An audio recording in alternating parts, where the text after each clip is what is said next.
Yes. All right, let's do this. Yeah.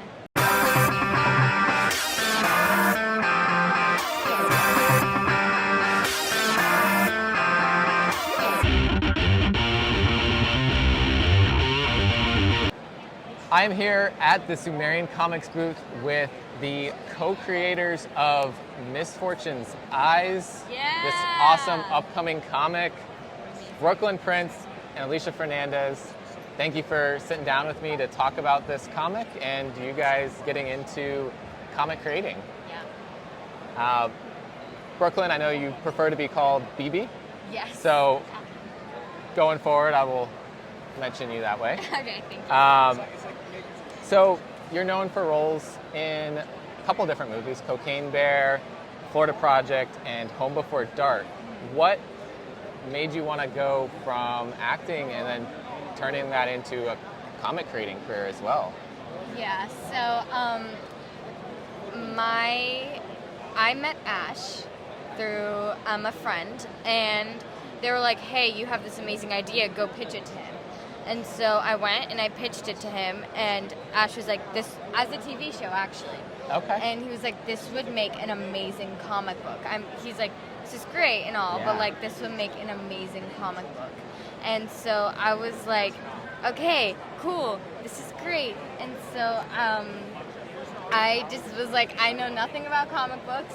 I know nothing about what they entail or what they do or like how to make one, but I'm excited. I'm on board. Yeah.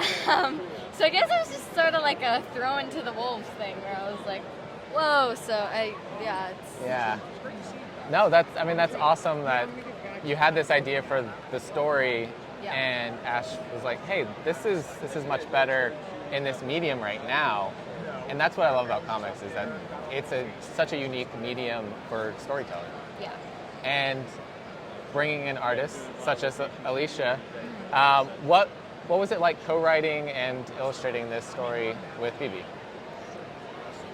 Actually, it was really easy because we like share a brain. We have a really similar ideas and perspective of life. Yeah. And I feel super comfortable with her, so I'm super happy to work with her. It's like been a pleasure for me. It's fantastic. It's always good to hear like when a creative team is working well together and really enjoys what they're doing and has a passion for it. Yeah. Bibi, tell us a little bit more about what inspired you to create the story and some of the characters within it. Yeah, so I visited this spiritualist camp in Florida called Casadega. It's basically a town for psychics to go, and you have to like pass a test to get in, prove your ability, but it's really cool. It's like the only part of Florida that's been like preserved for like from what old Florida used to be, so it's like a moment in time. And so I was like, oh my gosh, this is so cool. So I went and I was like, this is amazing. And I was reading this book in the library about like psychic ability and aura reading and chakras. And I was like, what if a girl my age or older woke up one day and was like, oh my gosh, I can read auras. Like I can see colors around people. What is this? And could read auras. And that's sort of where this story developed from. I used to have just like note cards on my walls of just like the character breakdowns, the episode breakdowns. Like I said, I originally proposed it as a show, so so that's sort of how it went. So meeting up then after proposing the idea as a show and taking it to comics, what influence then did Alicia have on your story ideas, and where did it change the projection of things?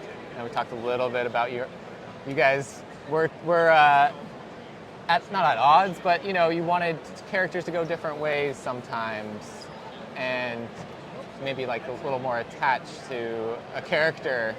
Yeah. Was there any changes that you felt like happened and really invigorated the story more?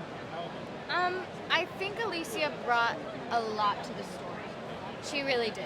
Yeah. She came in and filled basically in the lines that I needed filled in, and she's an amazing visual artist, an amazing storyteller, and you know she would. A lot of the characters I don't think have changed. No, I don't think Yeah. at all. I mean, it's like I saw like she's really talented, so that. Yeah. So I really understood the characters how they are, and then just adding up more characters that she likes them. So Yeah. that's it was all fine. It's Yeah. not just like the main idea is still the same, just evolve. But it's like And we evolved a lot of it together. We did. Yeah. We really did. And I think it's really nice when you can work with someone and you guys both have the same feel of the story and stuff. So, yeah. Like you said, you felt like you had the same brain as you were putting this together. So Yeah, we I think really that works out with pushing those characters forward and evolving them. Yeah. For both of you, during that process of evolving the story, did you feel like you ever hit a writer's block or an artist's block on it?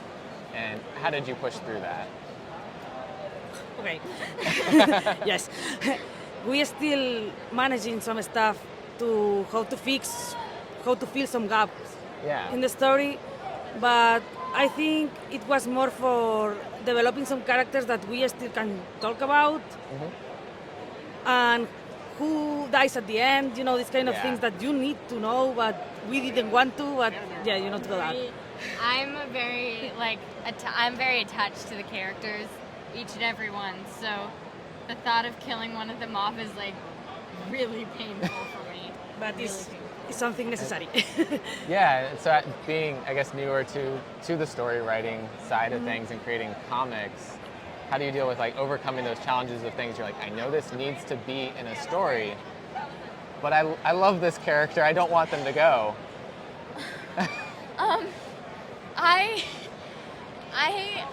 I was like, I did not. I was like, oh. And Alicia has been really good at telling me like, we got it. Brooklyn, we have to. We have to kill him off. Like, I'm sorry. Like, we have to. And we won't disclose who, because Yeah, that's a no huge... spoilers, no spoilers.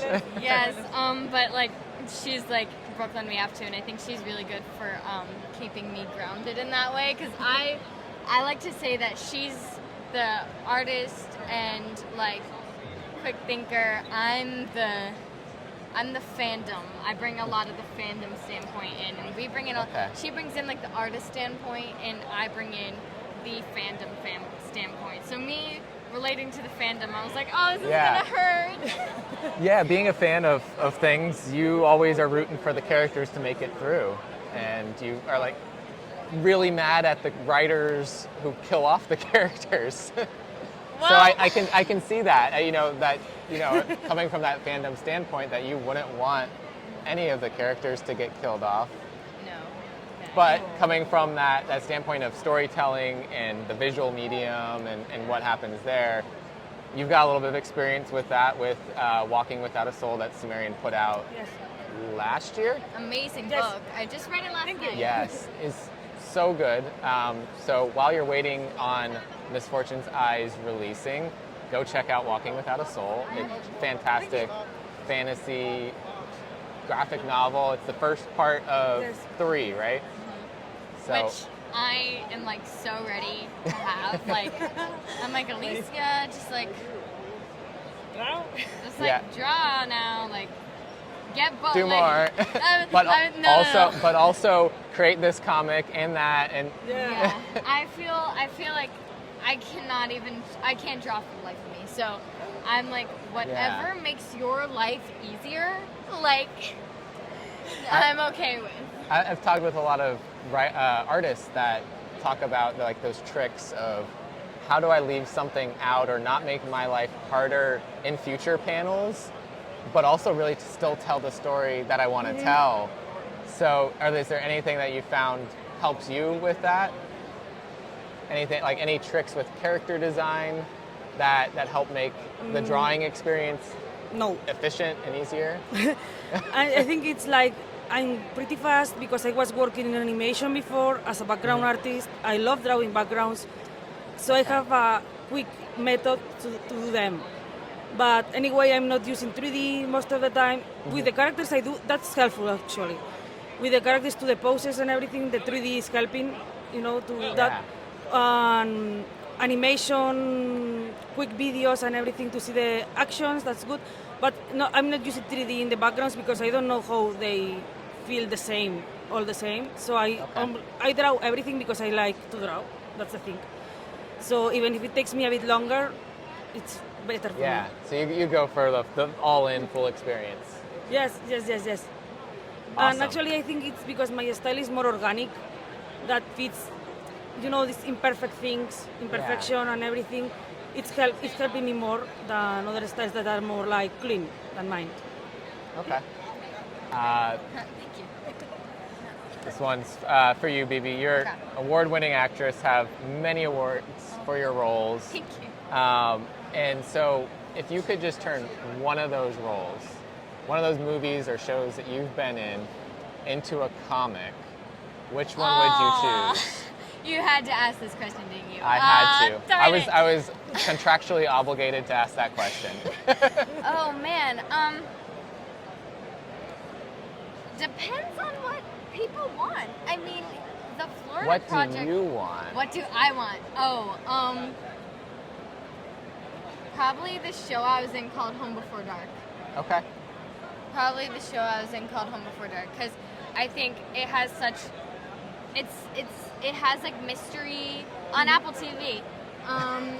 Throw the plug in there. Gotta plug in there, but absolutely. no, it's just a cool story. It has a lot of different genres and things that I think a lot of people are interested in. So, yeah, if I had one, I would turn probably, or Cocaine Bear. Cocaine Bear was wild.